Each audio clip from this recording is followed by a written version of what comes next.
Good morning, grade sixes.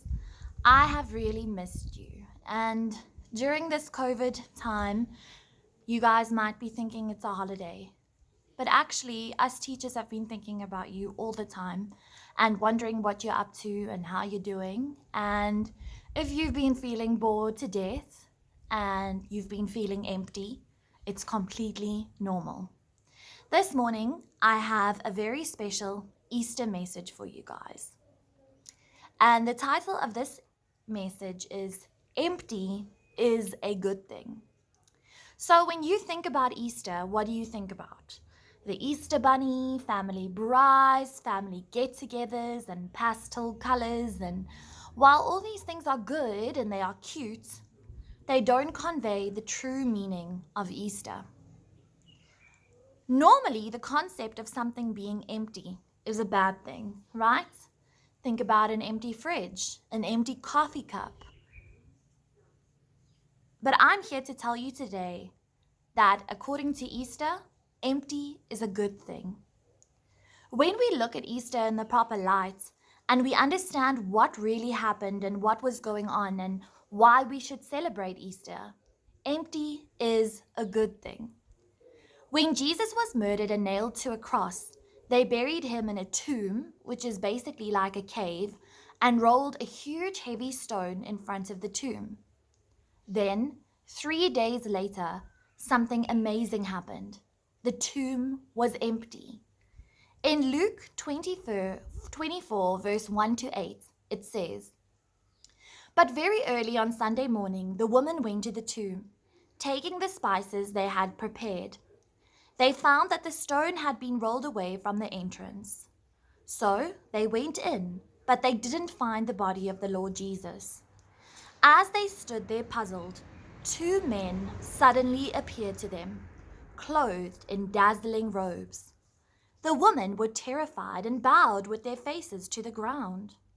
Then the men asked, 'Why are you looking among the dead for someone who is alive? He isn't here. He is risen from the dead. Remember what he told you back in Galilee, that the Son of Man must be betrayed in the hands of sinful men and be crucified, and that he would rise again on the 3rd day.' Then they remembered that he had said this. Secondly, empty is proof. Let's back up a little bit. Let's look earlier during Jesus' ministry when he said he had to go through this to his disciples. In Mark verse 8:31, it says, "Then Jesus began to tell them that the Son of Man must suffer many terrible things and be rejected by the elders, the leading priests, and the teachers of religious law. He would be killed, but 3 days later he would rise from the dead." This is proof that Jesus is who he says he is. Point number 3 is that empty is powerful. Because Jesus died and rose again, because he, Jesus, is who he says he is, Jesus has power of sin's greatest weapon, death. You know, for something to have life, something else has to die. For example, did you eat a fruit today? It had to be disconnected from the tree, from its life source. It had to die to give you life. Jesus is the one who says, "I can give you life. I can make it so that you will never really die. That even after life on earth is done with, you will live with me forever, because that is how much I love you." The empty tomb shows us that Jesus has power over death. He looked death straight in the eyes and overcame it. How amazing is that? And the last lesson is that empty is permanent. Plenty of people visit Jerusalem every year. Plenty of people walk down some of the same roads that Jesus may have walked down. One of the places people love to visit is the place where historians believe Jesus was buried.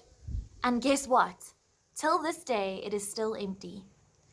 In Romans 6, verse 9, it says, "We are sure of this because Christ was raised from the dead, and he will never die again. Death is no longer and has no longer any power over him."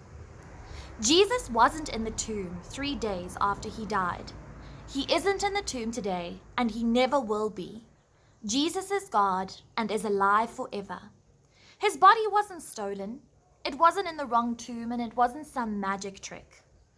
So, when we look at the true meaning of Easter and everything Jesus did for us on the cross, empty is a good thing. Empty means Jesus is who he says he is. It means Jesus has power over death, and empty is permanent. I hope you guys have a very blessed Easter, and maybe when you eat your Easter eggs, you can discover why they are hollow.